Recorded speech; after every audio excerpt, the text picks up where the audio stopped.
Hi, everybody. Welcome to the Kimberly Cloud Show. I'm your host, Kimberly Cloud.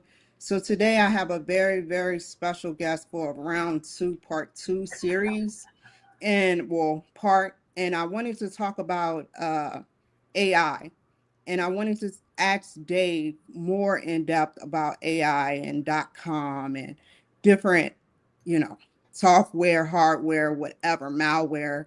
You have the floor to begin. Whatever is on your mind. What's on your Sure. mind, Dave?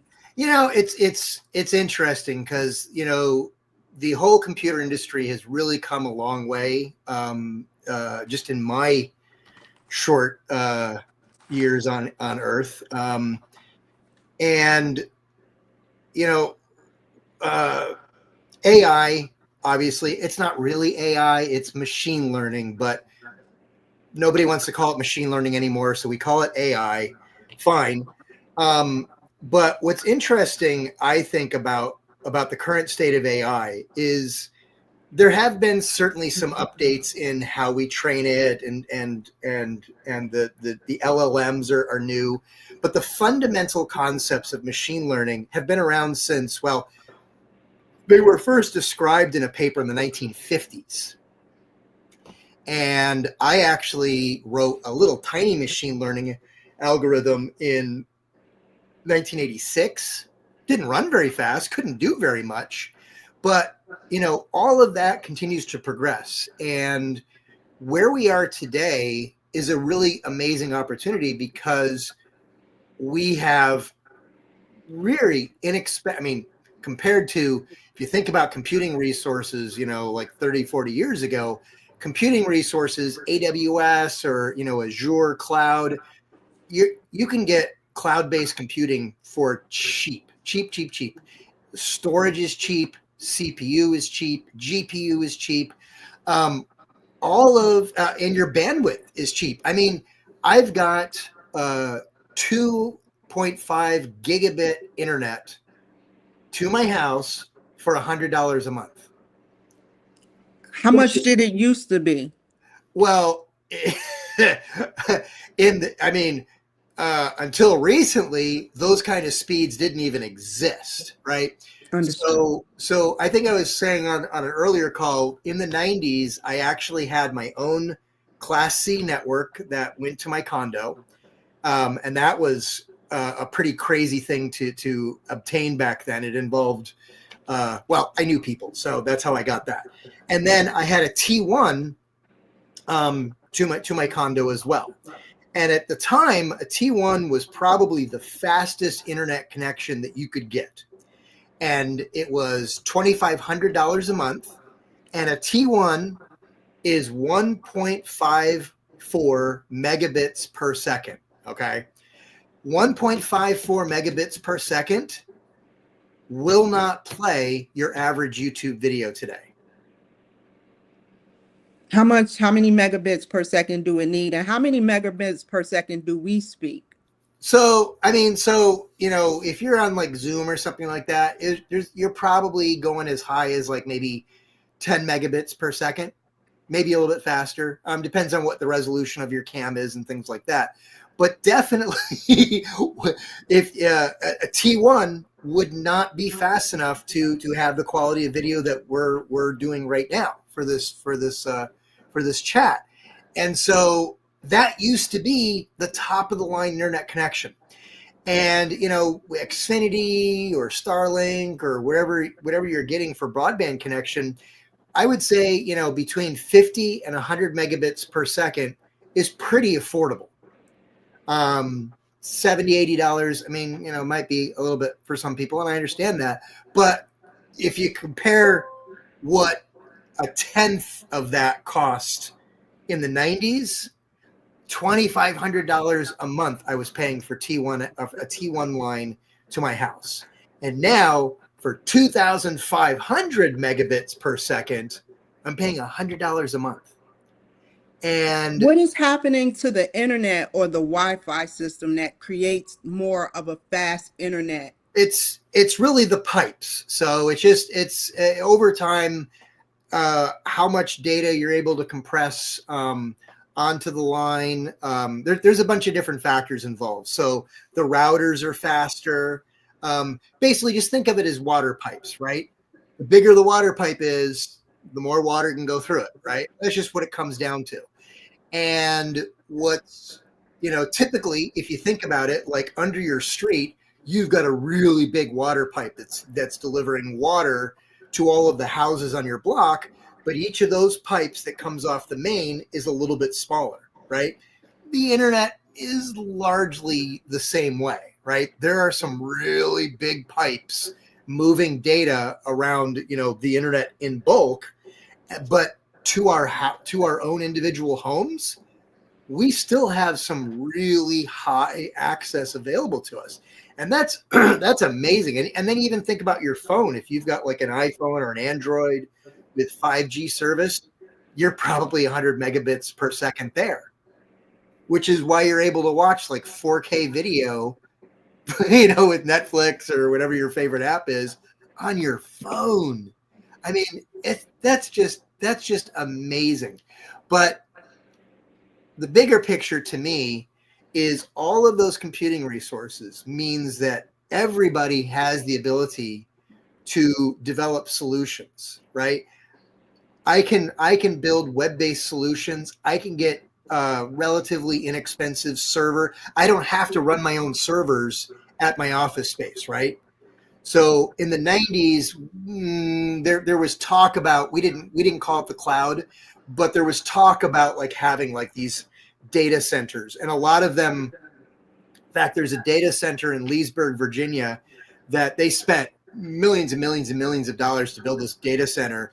They couldn't get enough people to sign up to run their data at the data center, and then ended up going bankrupt. And the place was like just collecting dust for 10 years because nobody wanted to buy the property. And so, it took a while for this whole cloud thing to kind of take off. Now it's available to anybody. You could go right now. I mean, you could probably have ChatGPT talk you through the process. You could go sign up for AWS, get your own cloud service, and then you could, I feel uncomfortable doing this, but you could vibe code an entire SaaS application that, like, maybe you've got customers, or you might maybe want to do a scheduling system for a service that you provide, right? You could run that on AWS. You could have your own cloud-based service. And with the state of vibe coding, I think it's not perfect yet. Lots of things aren't. But if you're able to, right now, I'm seeing people actually develop entire apps with vibe coding. So if you can do that, now those people that are doing that vibe coding, they already know how to code. So What's the most best coding to do that's efficient and easy for startups? What do you mean? Well, not startups, but beginners, should I say beginners? I mean, if you wanted to just start and learn, let's say you're on a Mac. You have a terminal on your Mac. It's a terminal app, right? And it kind of like takes you to like old school computers, because it just opens a little screen and you can type commands into it, text, right? Mm-hmm. You could go to ChatGPT, Claude, Gemini, whatever it is. You could say, I need an app that posts inspirational quotes to Twitter 3 times a day, right? And it'll be like, okay, well, first we need an API. Do you have it? Do you have an API account with Twitter? And you can be like, no, please walk me through that. It'll give you a complete description of how to go to Twitter and sign up for a free dev account so that you can do minimal, automatic posting access. And then it'll be like, oh, okay, where do you want those? Do you have your own quotes, or do you want me to go find quotes? And you can be like, oh, I want you to go find a bunch of quotes. They have to be real. Make sure to verify them. Okay, is 100 enough? And it'll go off and it'll generate you a database of 100 quotes. And you could just continue to have this conversation. Next thing you know, it'll be like, here's all your code. paste this into a document, and here's the command that you do from the Mac terminal to run it. You can do all of that with a conversation through GPT, through any of the chatbots, right? That's pretty amazing. Now, you might still be a little lost if you don't have some basic coding skills, but you can still sit there and ask it, hey, where is the terminal app? What's how do I type a command into the terminal? It'll patiently, it's never going to roll its eyes at you. It's going to walk you through the whole process. And next thing you know, you've got an app running on your computer that's, spitting out inspirational quotes on Twitter. You could do another one. You could say, well, I want quotes, but that I want them put into like fancy graphics. And then I want you to post the graphic to Twitter.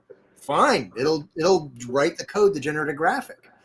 And so it's really about you just having this conversation with the LLM. Now, it's a bit limited. And it's hard to describe what those limits really are. But at some point, it starts to forget the beginning of the conversation. It's called a token overrun, and it will just lose its brain. And there are ways to get around that. You can read articles on Substack and whatever on how to properly build a vibe coding project to make sure that doesn't happen. But another 2-3 years from now, I honestly can imagine people just sitting back. You still need to have ideas, right? Human beings are still the creative force, but you could sit there and be like, I need an app that does this. I want it to run on the web. I want it to be cloud-based with AWS. I need you to, give me a complete plan for what to build. Tell me what accounts I need to sign up for. I want you to do a cost analysis for AWS charges and how much money do I need to make with this service to at least break even and then be profitable. All of this you can be doing through a chatbot. And I think that is really, really incredible. Do you think that one day machine learning will be telepathic in a sense with human computer or supercomputer contact or quantum? It's funny because like I know Elon and a couple other companies have like these brain implant things. Mm-hmm. Hopefully they don't end up causing some just horrible cancer because other implants, those little, there were like little glass things that were supposed to give us like RFID inside our bodies. Those turn out to cause some pretty amazing cancers. So that's why they're not very common right now. Your body doesn't like foreign objects.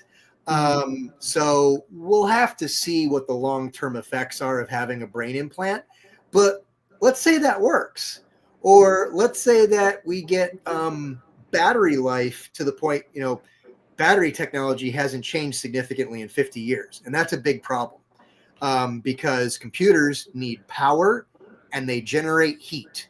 And so those are two of the biggest limiting factor when it comes to computing is where does the power come from and what do I do with all the heat? And that's why laptops tend to be a little bit less powerful compared to a desktop computer because desktop computers can have bigger power supplies and they can have bigger cooling systems. So desktop computers, generally speaking, dollar to dollar, tend to be more powerful than a laptop computer. Right. And that's why there's a limitation. Phones are the same way. Like your phone, even though your phone really has a quite amazing computer inside of it, it is limited in terms of like how big can that battery be? How long is that battery going to last? And there's no fan inside your iPhone or your Android. So where does the heat go? Because all that electronics and the battery dissipation and the battery charging, all of those processes generate heat. Heat's got to go somewhere. That's why they tell you don't like tuck your phone under your bed, under your pillow when you're sleeping because you're insulating that heat. And lithium ion batteries, when they set on fire, they don't go off fire. It's really hard to put out a lithium ion fire. So you do not want your phone to burst into flames. So, when you read those articles saying don't put your phone under your pillow or have it under your, covers in your bed. Yeah, they're not kidding. It's a real danger. But anyway, yeah, I think it's really amazing because these computing resources right now, you're having like these conversations with ChatGPT. You're not running that on your own computer. You can be doing those conversations from your phone, from your laptop, from a tablet or whatever, because it's running in a big cloud facility. Now, one of the LLM companies, DeepSeek, recently came out with a technology advancement that may reduce something called the token overhead very, very significantly. How? It's funny. They take your text and they put it into an image, and it cuts the token requirements by like over 90% in some cases. And Would that work with humans? Well, no, when they forget? It's an LLM thing. Understood. So that means that you then have more working memory. So you can have, like I was saying earlier, at some point when you're trying to do vibe coding, it forgets the beginning of the conversation. This technology would potentially increase its ability to remember the beginning of that conversation for your project by 10x. I mean, that's incredible. So, and what that also means is if I'm able to get 10x more bang for my buck, I'm using 1/10 the computing resources to do it. So all of these giant data centers that they're building right now, who knows? We might not need them in another 5 or 10 years. We might be laughing at the fact that Bill Gates is trying to bring up his own nuclear power plant to drive the power requirements for an AI data center. Don't he supposed to be making some type of AI meat or something? Well, right now, that's what's required. If you want to build a giant AI data center, you need a lot of power. And the most efficient way of doing it, unless you want to run a lot of coal or diesel fuel or whatever, is bring back nuclear. It's clean. It's the old technology, China syndrome, and all of those, what happened with Chernobyl. The modern nuclear plants don't have those design problems. And so it is possible to build a very, very safe nuclear power plant today. But my point is, that's based on what is required to build an AI data center today. All of these researchers are continuing to try to find ways to get more and more efficient. And so just like back in the 1970s, if you bought a computer from IBM, it took up, hundreds and hundreds of square feet in your office. They were huge, right? Well, the same thing might end up happening with AI in the next 5 to 10 years. We may find so many different kinds of shortcuts in the technology, shortcuts in the way it's processed and the way it's trained, that all of those resource requirements come way, way, way down, and you don't need these giant data centers anymore. Or the other benefit is that because you have these giant data centers, you now get so much more value for your money. And, you might just find that like those AIs get really, really amazingly just helpful and seemingly intelligent. What intelligence means, who knows? But, back with your other question though, yeah, at some point, MIT has done research where they've had computers do like computer vision looking at your face, and they can kind of guess to some degree what you're thinking just based on little little muscle tweaks in your face and things like that. Right? Your dog knows when something's up, right? And they're teaching computers how to do that kind of stuff. It's possible. I don't know for sure, but maybe you could be looking at your phone someday in the future and you're not even having to type anything anymore because it's able to decide what you're wanting. Not real. I mean, I wouldn't say telepathy, but in terms of like it can read your face, and maybe it can hear you if you just barely. Actually, I have a dictation app on my iPhone that I love called Whisper, and I literally can whisper into the phone, and its voice dictation ability blows Siri out of the water. I had an injury to my arm a few months ago, and so I couldn't type with two hands. And so I found this app, and I have found, well, in the past, where's my statistics? Hold on. In the past 3 months, I have dictated with this app 201,000 words. Wow. That's a So lot. I actually wrote an entire book just with Yeah. voice dictation. And so it did a really, really great job. And so imagine, being able to do that in a crowded room where it knows exactly what your voice is. And even though you're in the middle of a big cocktail party and everybody else is talking like a bunch of chickens in a hen house, everybody around you, right? Your iPhone knows exactly what you sound like. And when you talk to it, even though it's like just 90 decibels of everybody shouting, you're in a club or who knows, whatever, it can still pick out your voice and it knows exactly what you're saying. That's, in a crowded room, on a subway, at a party or something like that, to me, that's as good as telepathy. If it could pick out my voice perfectly in a crowded room where there's 100 other people talking at full volume, that's beautiful right there. And so those kind of technologies, we know that they're coming because we've got primitive versions of those coming that we can see already. This one app that I use, Whisperflow, it's incredible. It's a really amazing app, and who knows where that's going to be another 1 to 2 years from now in terms of capability and in terms of like knowing that it's only listening to my voice. Somebody could be standing right beside me talking and it wouldn't pick them up at all, right? I think that's what's going to come next. And when you start to have that ability, you don't care. And then where does it go from there? I think we were going to talk about, I know we were chatting over email too.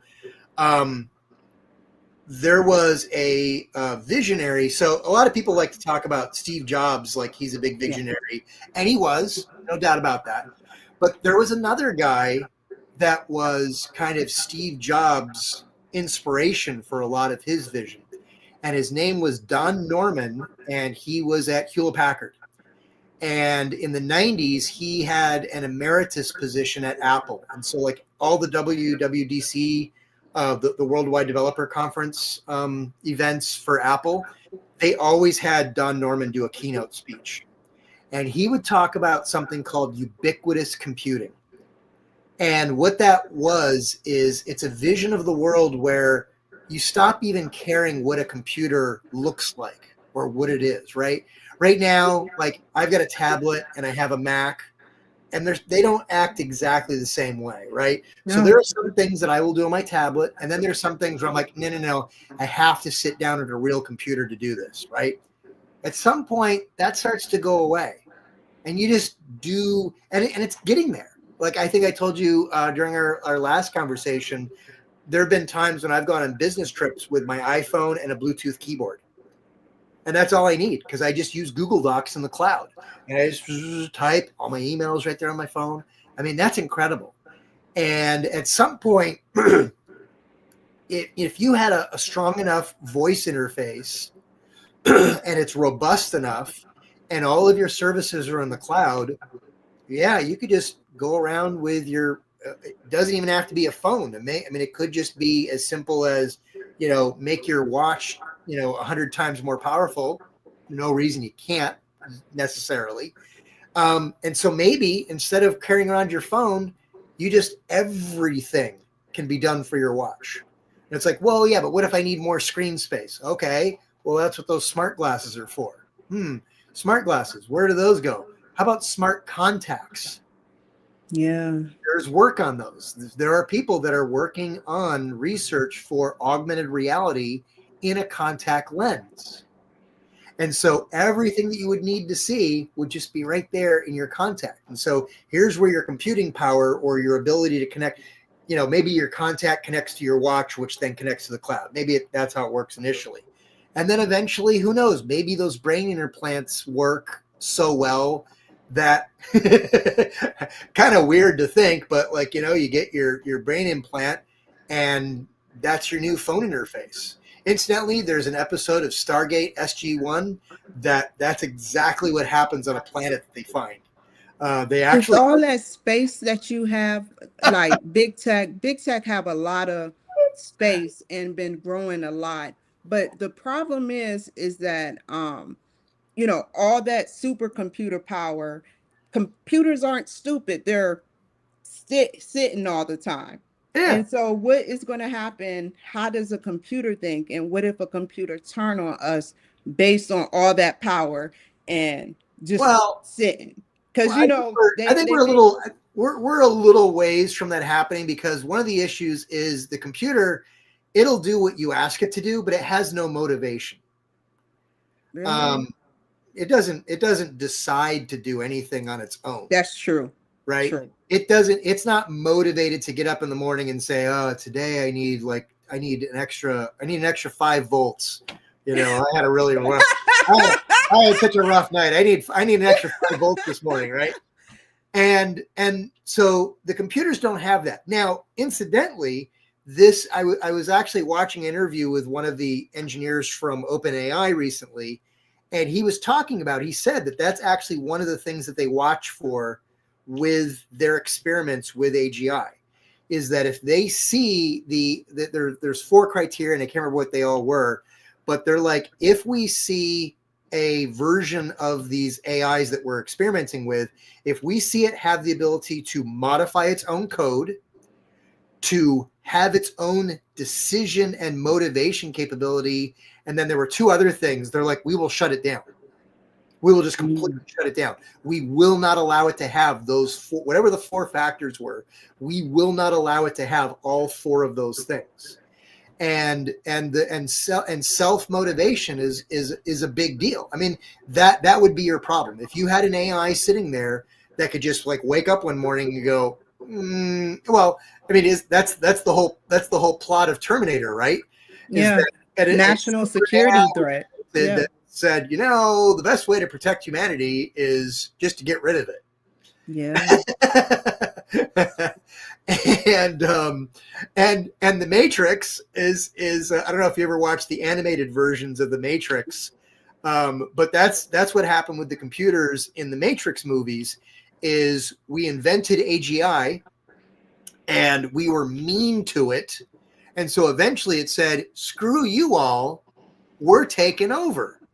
And so the motivation for AGI in the Matrix was spite. Oh. So you don't want that. Yeah. And then, and here's another funny. Okay, so here's a funny one. I know we're bouncing all over, but this is fun.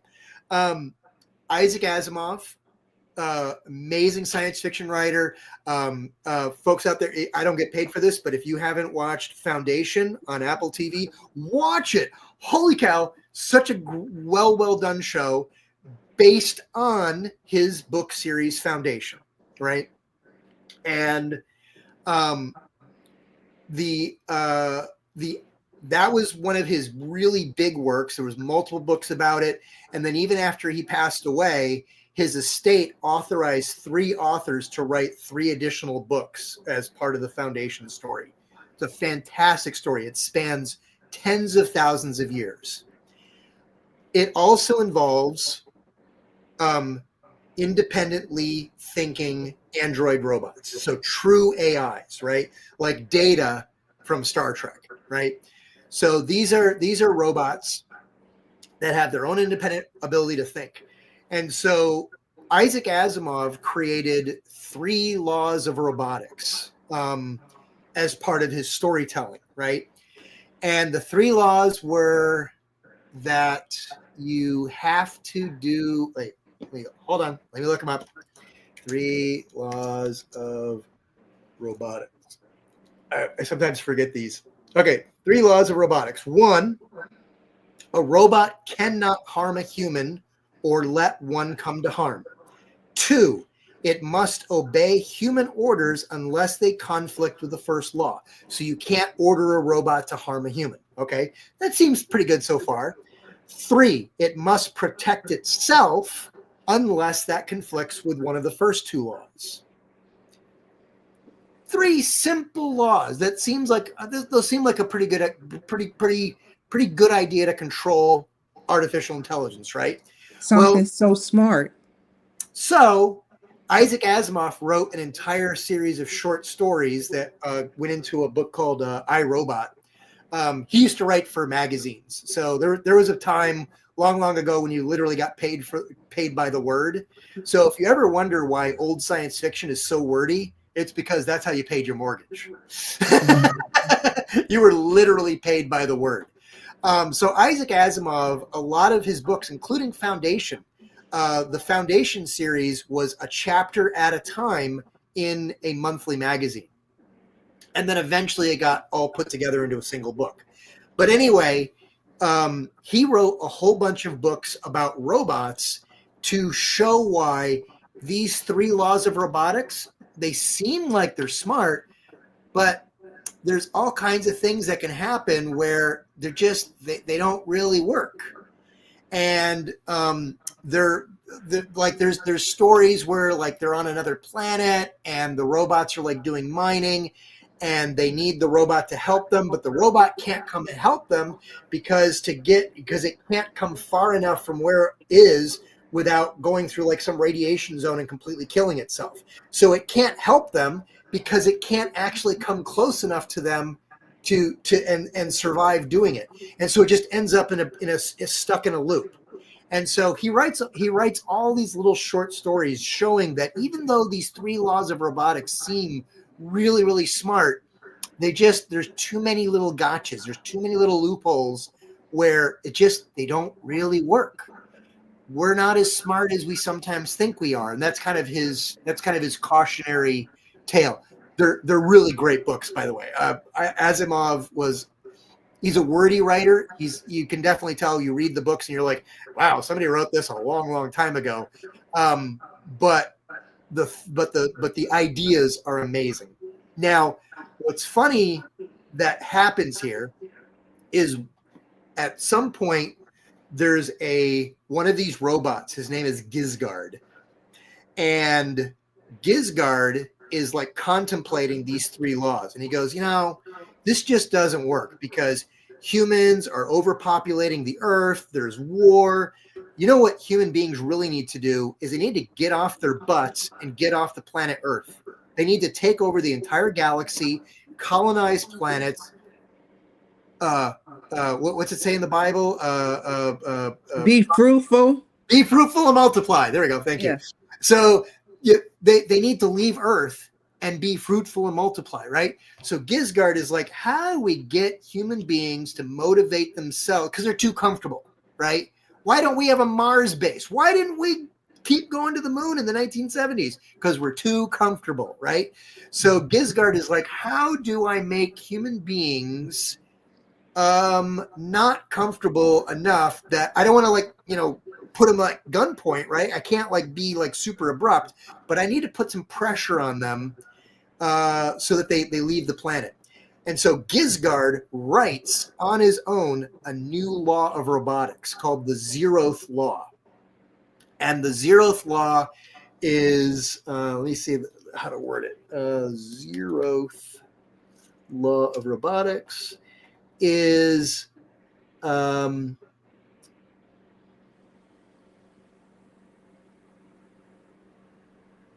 let's see, a robot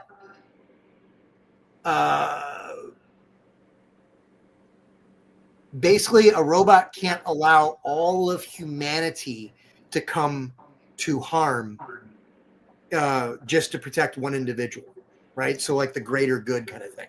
So Gizgard writes this 0th law that basically says, as long as what you're doing is motivated for all of humanity, then anything goes.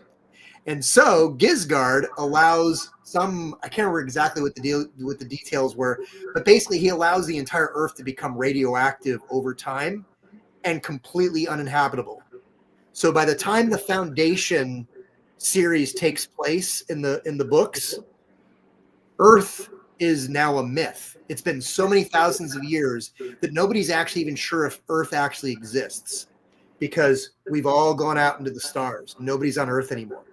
So one of the cautionary tales of Isaac Asimov is, look, here are these 3 laws of robotics, and here's a robot who decided that the best way to actually enforce those was to actually create a more advanced law that says all of humanity needs to benefit.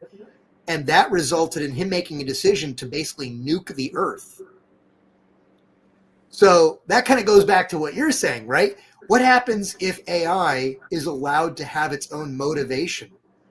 And we say, we need you to cure starvation. And it goes, well, we grow plenty of food. So if starvation's a problem, maybe you need a little bit of population control. How about we cut the planet back down to 4 billion people? Right? So all those crazy conspiracies that people worry about, maybe that ends up being now it's a little harder than that, because just because you have a computer sitting there and it comes up with this conclusion that says, you know what, I think the solution is to kill 4 billion people. Well, that doesn't mean it's got access to the nukes. It's not like the nuclear arsenal is like on the internet. I can't go to like, nuclearmissile.com. Doesn't exist. Right? So it's not like it's got all of those resources at its digital fingertips to make that possible. But what if it could, right? What if it could start to modify its own code and say, oh, well, okay. Actually, here's a funny way to do it. Okay, so here's a funny scenario.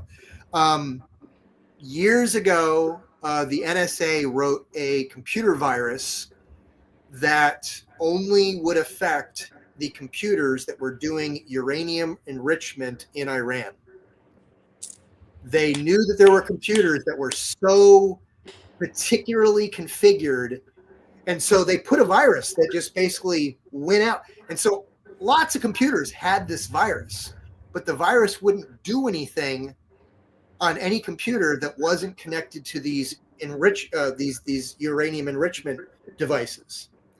And so it wasn't until eventually the virus found its way to one of those computers that finally it actually caused like some kind of destructive malfunction to the refinery system itself, and actually physically it was able to physically destroy some of the centrifuges, which is really kind of amazing.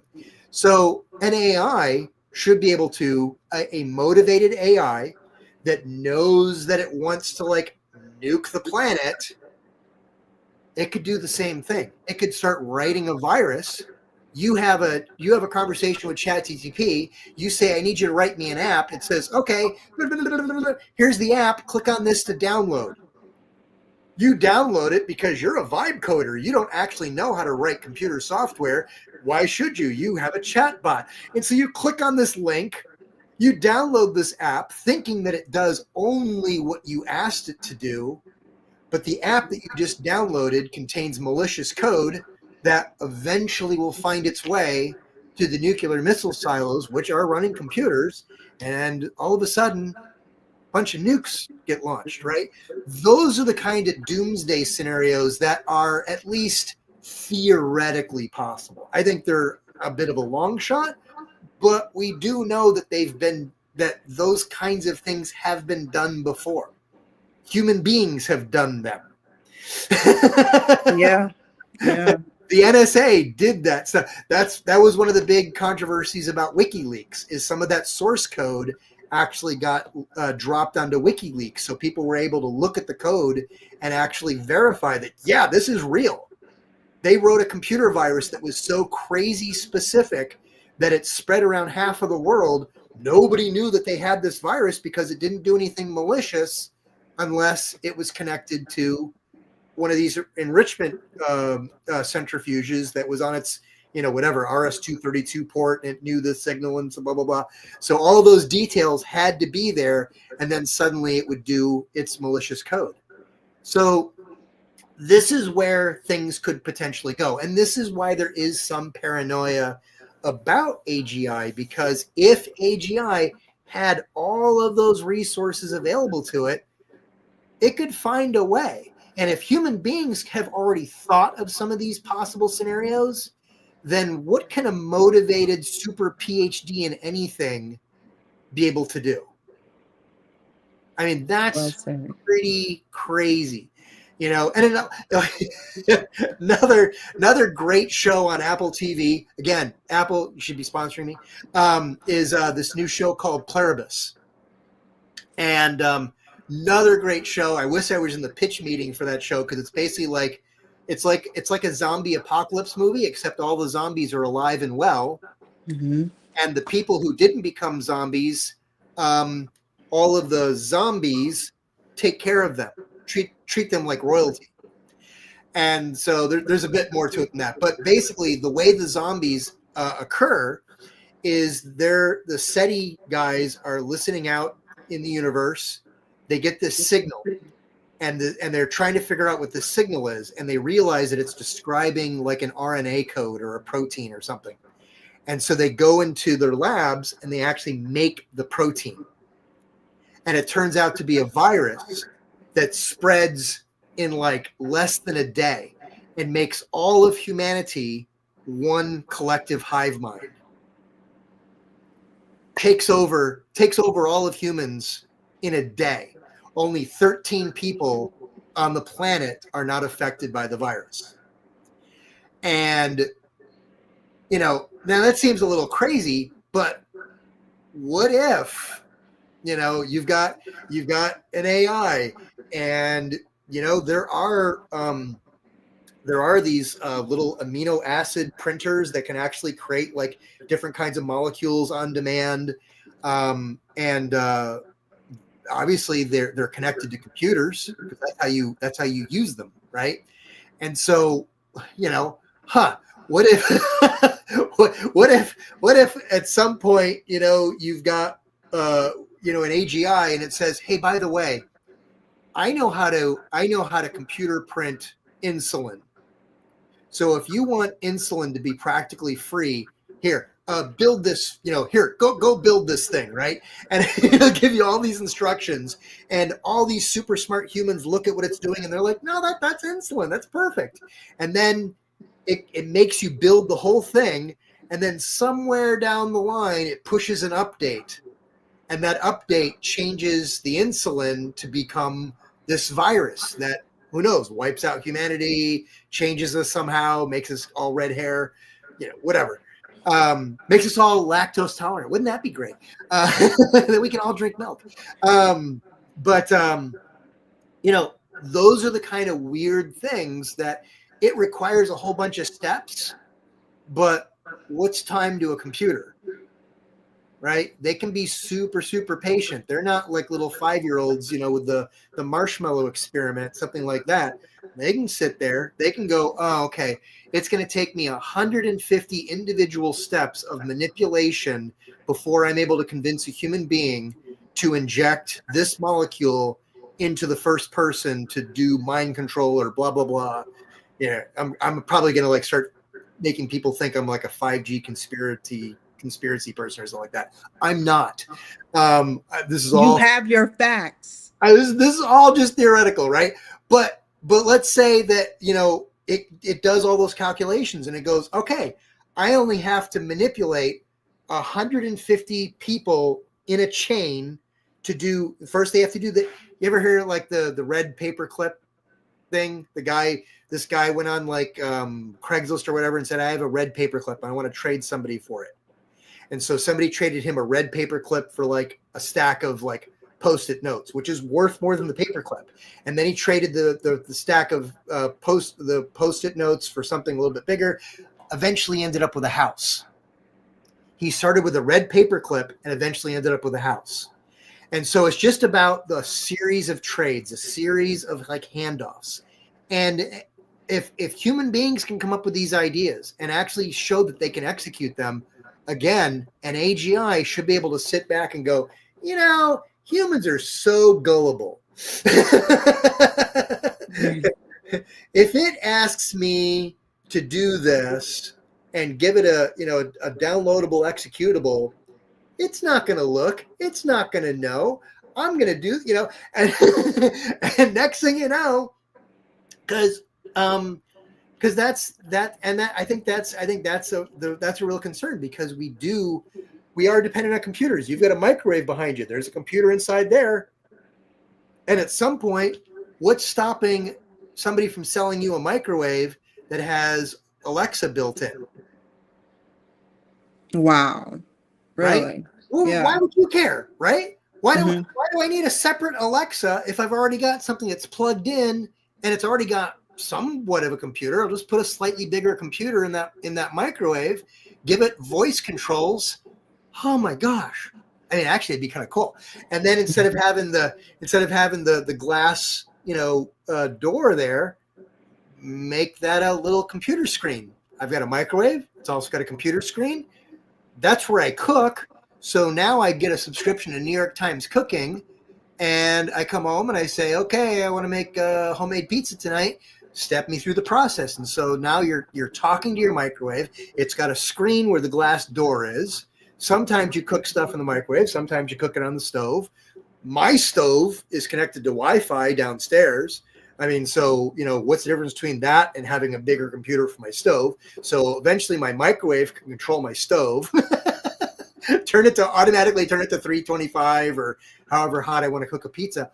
All of these things are connected. We've already got this. Now, there's a really beautiful scenario where just having computers be everywhere is just such an incredible thing, because we're human beings. The reason that we are so successful on this planet is because of our ability to move anywhere on Earth and make it our own, right? No other species can really do that. Octopus might be smarter than humans, but you know what they can't do? Hitchhike in Arizona. Right? They gotta live in water. They don't have the ability that we do to just basically go into any environment and just go, I'm taking over here. Oh, it's too cold. I'll make clothes. Too warm. I'll take off clothes. Right? And we're able to live everywhere on Earth, and that's a really unique thing, and it's because of our ability to make anything around us into a tool that serves us. Well, computers are tools that serve us, and at some point they're going to be so ubiquitous. I mean, I have an Alexa on every floor. I really can't explain why, but it is kind of handy to be in any room and just go turn off all these lights, lock all the doors, turn on the security system for the night. I can do that anywhere in the house. And that's pretty neat. But why do I have to have the one that I have here is sitting on a shelf? Why? Why isn't it just built into my wall? Right? Why? I've got all kinds of stuff in my office here. Why isn't it just part of something else? So eventually these devices you don't even notice anymore. You don't even think about if something is a computer or not, right? When I was a kid, transistor radio. You go to Radio Shack, and literally on the box for the radio, it said contains 9 transistors. Ooh, wow, 9 transistors. How many transistors are in the Apple Watch? Over 1 billion from the last article that I read, right? Nobody Really? even thinks about that anymore. Nobody thinks about transistor. The invention of the transistor is easily one of the most amazing world transforming inventions possibly since fire. I mean, what the transistor has made possible, including electric guitars, is just unbelievable. It has touched every aspect of our life, and we don't even think about it anymore. I've got a little mini bar behind my head. It's one of the reasons why I keep this kind of blurred out, Blurred. Yeah. because it's a mess back there, man. But I have one of those built-in water filters on my faucet, right? Mhm. And it's got a flow detector. It keeps track of how much water has run through it. It keeps track of how long it's been connected to the current filter cartridge. And then eventually at some point it flashes a little light to tell me I've got, hey, you should think about changing it. Oh, hey, we're overdue for changing your filter, right? That's a teeny tiny. It's not the smartest computer in the world, but there's a bunch of transistors just in that little mechanism there. And before that was invented, how the heck would you have done that? Tell Right? my audience what a transistor is. So a transistor is basically just an electronic switch. Is the easiest way to think about it. So when you think about a computer is all ones and zeros. That's that everything that you do all gets transferred into ones and zeros. That's how a computer does math. It only has one finger. It's either up or down, one or zero. And that's, we have 10 fingers, right? And so that's why our math is probably based on 10, right? A computer only has one finger. So everything is based on ones and zeros. And so our digital screen here, our sound, everything that your computer is doing, all of that reduces down to a bunch of switches inside a computer chip, and they just turn on or off, on or off, on and off, and on and off. And that's how it makes all of its decisions. It's all based on a bunch of ones and zeros. Well, how do you turn all those little switches on and off that fast? If they were physical switches, one, it would be too big. And can you imagine the noise it would make? It's not a scalable solution. The transistor, which used to be, I've actually seen the very first transistor because it's at a little museum when I used to work at Lucent Bell Labs. The original transistor was the size of 2 Coke cans with a wire in between. Wow. It was gigantic. And now we've got the next generation of Apple's CPU coming out next year, the M6, which is 2 nanometers. So basically the individual transistors are, I think they're a little bit bigger than that, but the channels themselves are 2 nanometers inside the chip. So the transistors themselves aren't that much bigger. Billions and billions of little switches that all they do is on or off, on or off. And that's what's in so GPU, CPU, what's the difference between those? A GPU is just a bunch of transistors. It just happens to be optimized to do a very specific kind of math. And that's all that's special about a GPU. It was designed to do a very specific kind of math. And that math is very useful for graphics, and that math is very useful for AI calculations. And then your CPU is more generalized. Your CPU can do AI, it can do graphics, but not quite as fast as a GPU. And that's why most people's computers have a CPU and a GPU. But all of that, 50, wow, it's been a long time. So 70, almost 80 years ago, all began with the invention of a silicon-based transistor. And the history of it is just amazing. And once that got invented, everything began to change, because one of the things that a transistor does is, so it's got 3 wires. So like you've got power coming in, and then you've got power going out. So you basically have power going through. And then you have a 3rd wire here at the T. And there are 2 kinds of transistors. So there's a transistor that if there's power here on this wire, this electricity will stop. And then there's one that works in the opposite way. And so you wire those transistors together, and that gives you all of this ability to do all of these logical calculations and logical inferences that are the basis of computer science. Now, here's another application of it. How does an electric guitar work? An electric guitar has metal strings that vibrate over a magnet, which generates Get out of here. very weak electrical current. Because when metal oscillates or vibrates in a magnetic field, it actually causes a small electrical current. Very, very weak electrical current. But all you end up having to do is, so you have power for like an amplifier. So we have full power that would drive a speaker. And then we have that really weak signal from each of the individual. This is an oversimplification, but we have a very weak signal coming in from each of those strings on the electric guitar, and it goes up in here. And that signal gets amplified as it gets carried with the stronger, higher voltage. And so suddenly that incredibly faint signal gets amplified, and now we've got our full volume guitar that goes into our amp, and now we can play music, right? How does a radio work? Same deal. We're transmitting an incredibly weak signal over the air. And Can so I ask you a question? How yeah, many signals over the air, because this is the last question before we end, how many signals of radio frequencies or however it's called do we experience a day?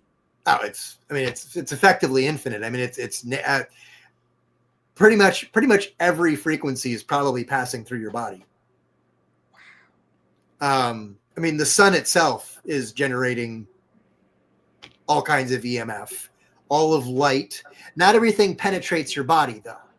So, for example, light obviously doesn't penetrate your body very well, but radio waves are in a chunk of the EMF spectrum that do go through your body a little bit. They bounce a little bit. X-rays go through your body but bounce off of bones.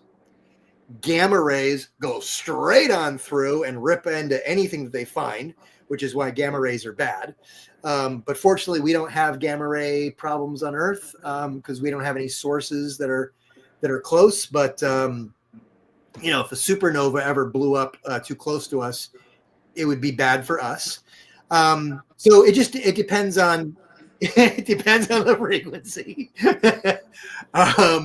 But and here's the anti-conspiracy issue, by the way. So 5G.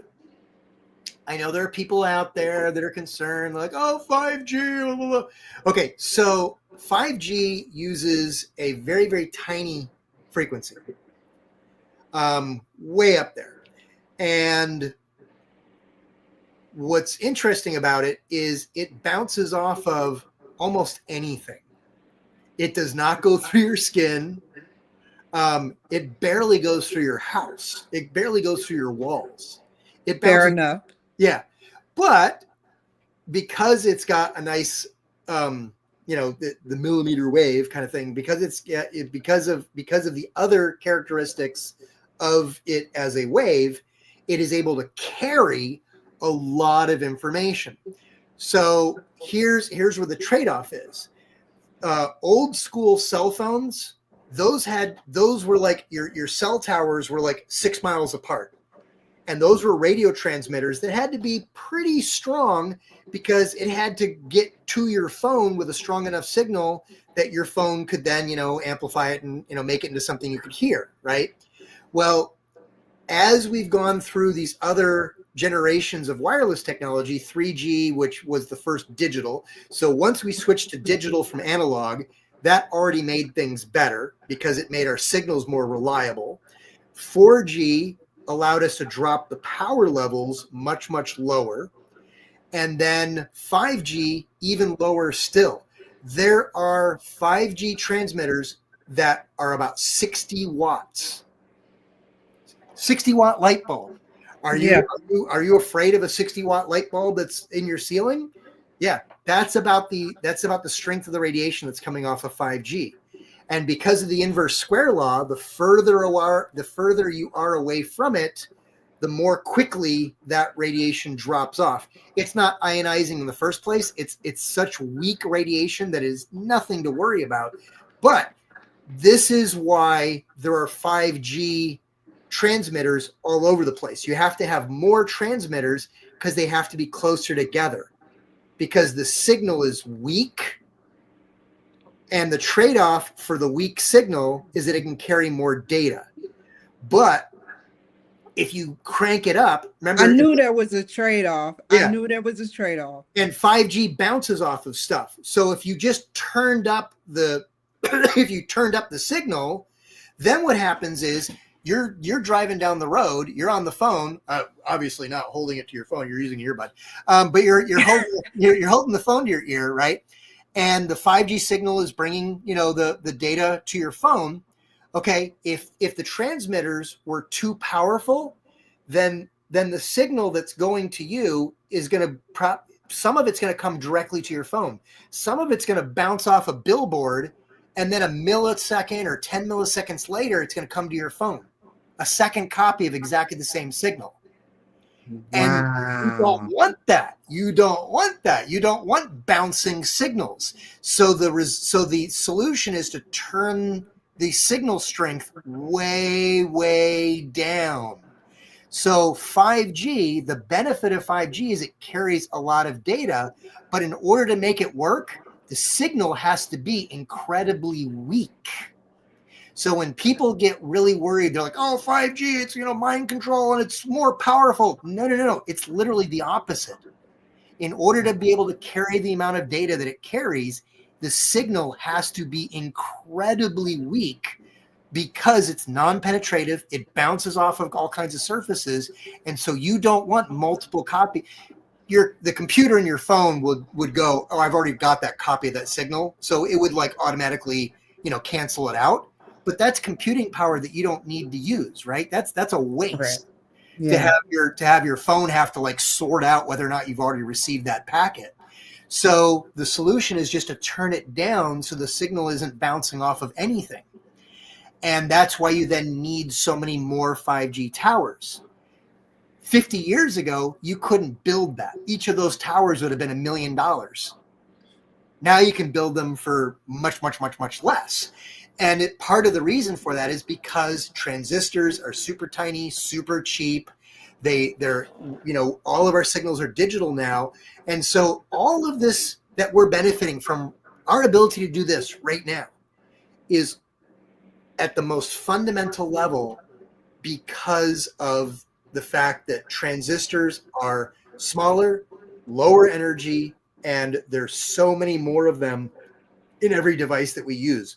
That gives us computing power that allows us, I mean, if you describe what we're doing, if you went back in time, you know, like, you know, Back to the Future style, back to 1986, and you described what we're doing right now, They wouldn't believe it. would laugh at you. This is insane. I've been involved with this technology since the late 1980s, and I would not have predicted any of this. I mean, you know, I figured we'd get better video over time. I knew digital was coming. That was going to give us some advantages. But honestly, in the 90s, if you asked me if we would have TV over the internet, I'd be like, no. I mean, where's the bandwidth going to come from? Are you kidding? And even when I was working at Lucent in Bell Labs, and my research group was responsible for building 3G, 4G, 5. We didn't call it 5G at the time, but I knew that I knew that research was going on, right? And so even though I was in the departments where that research was being conducted, I never thought it would have this level of impact. This is amazing to think that, like, I'm sitting here, I've got 3 monitors, I've got a Yeti mic here. I mean, it's like everything around us is just, it's amazing, but we have become so influenced by computing. And we can be scared of it, certainly, and we should at least be cautious. Sure, right? Sometimes human beings move a little fast. We don't always know to take our hand off the hot stove until it's too late. A lot of kids learn that the hard way, right? We should be careful. We should think about some of these advancements, but at the same time, it's incredible to think just how much our lives benefit, and I think will benefit in the future from this. Surgical robotics. There are some really, really difficult surgeries that can be done. In fact, it's already been demonstrated where you could have the surgeon in New York City and the patient is in Bangladesh. Get out of here. I don't believe that. You're lying. You can look it up. Okay. It's been done in different stages. In fact, there was a recent experiment that was done with more of a catheter-based robot for a cardiovascular procedure. But some of the original inventors of the Da Vinci from Intuitive Surgical actually did I think it was a gastric surgery almost 20 years ago. Now, it wasn't over the internet, but it was over a distance of thousands of miles. They used a dedicated data connection, but the mere fact that you could then have a surgeon be able to do surgery on a patient with a remote control robot from thousands of miles away, I think that's pretty cool. And what happens? Maybe you may or may not know this. In Antarctica, how many surgeons are on site in the Antarctic bases? Well, at one point there was only one, and somebody's appendix burst, and they needed an emergency appendectomy. Guess who it was? Who? The surgeon. Oh my God. I didn't see this one coming. The surgeon was the person who needed the surgery, right? Yeah. Now, for a procedure like that, I wouldn't want to do this, but you can actually find pictures of it. The surgeon, in fact, took out his own appendix. And you can find pictures of him actually operating on himself. I don't know how much whiskey they have in storage down there, but yeah. But you need just enough, right? Because you can't be too lit. Exactly. Okay, so what happens when that's moon base? What happens when that's on the ISS? You can't wait a week for us to launch a new rocket up to the ISS to bring the person down to have surgery. You need to have a surgical robot on the space station in case there's an emergency. Who's going to operate it? Right? So remote control surgeries, they do have a practical value. I think today, I've been doing surgical robotics for over 10 years. I think today the real benefit is surgical robots can take an average surgeon, perfectly trained, but they don't have, the magical fingers, right? You could take an average, perfectly well-trained surgeon and you can give them magic hands and the ability to do some of the most complex surgeries because of them using the robot, right? And so it becomes like kind of like a cyborg kind of thing. So the best of human beings and the best of robotics, you bring them together and you end up with my favorite candy. That's a huge benefit, and that's a big, big benefit. And I think we talked about this in our last conversation that, the benefit of surgical robotics is you get more and more surgeons that don't have to do open surgery for things that like, hysterectomies, prostatectomies, you need part of your colon removed. These are pretty, gruesome procedures, and you can do them as open surgery, cut the person open like a horror film, or you can do minimally invasive surgery. But minimally invasive surgery is harder to do mechanically, mentally, ergonomically. And so surgical robots like the Da Vinci make it easier for a surgeon to consistently do those kinds of procedures in a minimally invasive fashion. Now, typically when those surgeons are doing those surgeries, they're only 6 feet away from the patient. They're running the control unit, but it's only about 6 feet away. Right? But that control unit could be thousands of miles away. And so someday when we've got a moon base, or someday when we've got the next generation space station, or we've all moved into the one that China is building because it's beautiful, or the Mars base, right? If that ever happens, how many medical professionals are going to be there on site. What if there's an emergency and you need 5 or 6 emergency surgeons? You'd better have some remote control robots, or maybe that's when we start to have autonomous robots that can do surgery by themselves. I'm not ready for that. That's a whole other discussion, but we're going to need it. We're going to want it. You know, some of these countries, they're big places. Even the United States, which is a big country, there are some rural areas, and I know this just because of some recent work that I've done with a surgical robotics company. There are areas in the Midwest where there are no neurosurgeons at all. None Wow. whatsoever. You have a car accident, hit your head in the windshield, sorry, you're probably going to die, because there are no neurosurgeons within like a 300 to 500 mile radius that can do a basic pressure release in your skull, let alone anything more advanced, like, you know, taking a tumor out or something, you know, much more complex like that. And that's, I hope that turns around, but part of the solution might be, well, we're going to have to put a robot in, you know, the border of Kansas to, there's a lot of cattle in far western Kansas. And, you know, maybe we need a few extra surgical robots there, and then they're operated by surgeons that are at a bigger hospital in Denver or in Kansas City, Missouri, or in Chicago, wherever. But suddenly we can now then take advantage of the surgeons where they are and not have to have them available in more remote locations. And if we don't, then there are people who are going to be missing out on life-saving surgeries because there's simply nobody physically available in their area.